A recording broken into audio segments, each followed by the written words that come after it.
Welcome back. Let's go for game 2 of this best of 3 series. Again, taken from the ZOTAC Cup, the latest one, played maximum a couple of days ago if I'm not mistaken. Already on patch 1.4.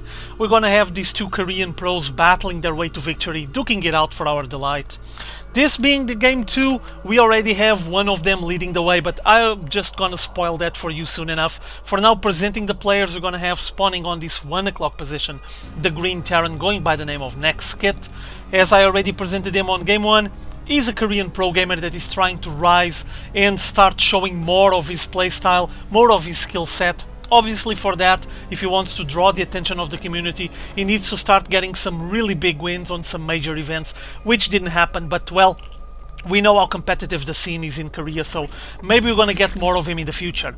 He will be facing again against this blue Zerg, spawning here on the 7 o'clock position and going by the name on the tag of GalaxyMvP, but currently is GGGalaxy, is a member of Team GoSuGamers. Another Korean pro that is starting now to gather a bit more of reputation on the foreign community because he joined Team GoSuGamers, starts playing a lot more on online events, and we might be seeing more of him in the future, hopefully. Now, spoiling it a little bit for whoever haven't watched game 1, well, at the moment you do have Galaxy leading the way 1-0, and it will be NEXSkit's responsibility to take the win here on this match if he wants to take this into a final ace match. Or else it's going to be 2-0 and bye-bye Skit, so I'm not sure that that's exactly what Skit wants. I'm pretty sure he has a word to say here, and if you guys recall on that game 1, was fairly short, brutal, aggressive. Galaxy basically prepared a Baneling bus that worked perfectly. He was able to just squeeze his Zerglings out of the vision from the Hellions that were in the middle of the map, and they weren't noticed by the Hellions that were trying to get onto the Zelnaga watchtower. When the Hellions got there and got visibility from the tower, well, it was too late already. There was not much there for them to see. The Zerglings already passed, and then he made a ton of Banelings and smashed them against those two supply depots with the command center that was walling off the base from Skit, and well, from there it was basically a stream, a huge sea of Zerglings and Banelings just wreaking havoc and destroying the whole mineral line from Skit, and well, he had to tap out and GG out of the match.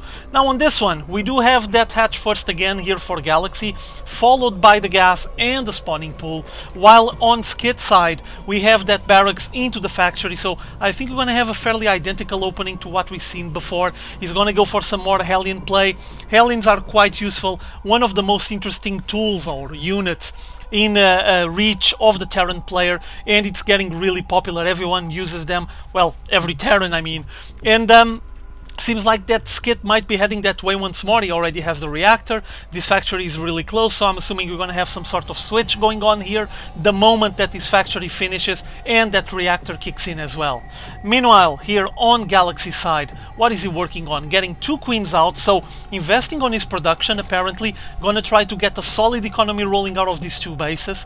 And also, what else is he making here? I was wondering if he would be going for any sort of Zergling speed, but no, not concerned with that at all for now. He's gonna get this Zergling shot apparently, there he goes. And meanwhile we have Skit just placing a bunker on the bottom position here on the lower end of the ramp that gives access to his main base. Not sure exactly if he's planning to expand anytime soon, but he might be trying to get some sort of forward position there that will guarantee him plenty of damage of any unit just streaming, trying to advance to this position here, or even attempting to climb up that ramp. Inside his base, a second factory, so we're gonna have plenty of Mac rolling here by Skit. Already 2 Hellions coming out. With that factory getting built closer to his mineral line, I think that we're gonna have a big Mac play going on here by Skit. Not sure exactly which way will he be heading on the unit composition. For now, he's still investing on his Hellion play. There's 2 more coming out. And meanwhile, on Galaxy side, getting some static defenses. 1 single spine crawler for now. I wonder if he's gonna get more. And the Zerglings that were scouting around the map are just getting barbecued, roasted all the way. And like this, just taking the map control off Galaxy's hands and into Skit's control. Basically, Skit wants to make sure that he will be able to dominate over this central area and keep control of that Zelnaga watchtower, noticing any movements coming out of Galaxy's bases. Let me take a look here on the unit composition. For now, 3 queens, 11 Zerglings, 6 Hellions, so tons of Hellions coming out here, and yeah, there it is, the factory, also with the reactor getting attached, so seems like he's gonna pump out a huge army composed of lots of Hellions. Not even sure if he's gonna mix it in with anything else. He does have 4 Marines, but seems like this is gonna be Hellions all the way for the win for this matchup here. And oh, big barbecue onto those Zerglings. Zerglings trying to get some damage done on these Hellions, but not even close. The Zerglings are so fragile, and basically it doesn't allow Galaxy to approach those Hellions without taking way too much damage. And here he comes, big stream of Hellions advancing. Again, taking a look at the unit composition, 10 Hellions, 4 Marines, and seems like he's streaming a lot of units from the north from his base. It's a big mass of SCVs, and I think he's gonna try to make a push with the SCVs leading the charge, taking the mass of the damage, just being used as soakers, while those Hellions try to finish off the defenses. There they are, all concentrating those flames on the spine crawler. Huge transfusion going down there by the Queen, but not enough, and now blocking the access on the ramp. Well positioned, those 2 Queens by Galaxy, but he doesn't have much of a force. Seems like he committed way too much to his stacking up. As you can see, he's trying to make a Baneling's Nest and a Roach Warren at the same time, and doesn't have much of a defense here.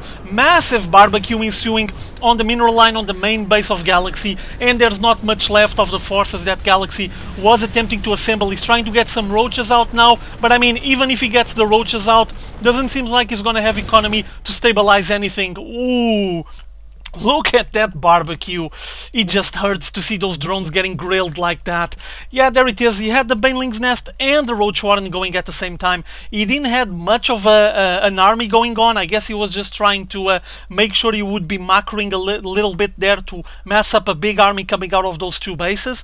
But I guess it would take him at least a couple more minutes to have a proper defense. And this huge timing push here with a lot of Hellions, just able to destroy all plans that Galaxy had for this game. So again, a very short game, quite brutal once more. Let me take a look at the units lost there. Oh yeah, this was just payback is a bitch. It's always the same thing. On the previous game it was Galaxy just ruining all of those workers from Skit, and this time Skit just made a payback with 27 kills there, destroying everything moving on those mineral lines. And well, this menacing push with a lot of Hellions paid off for the Skit. Skit now tying this series 1-1, and we're gonna need to go for a final game.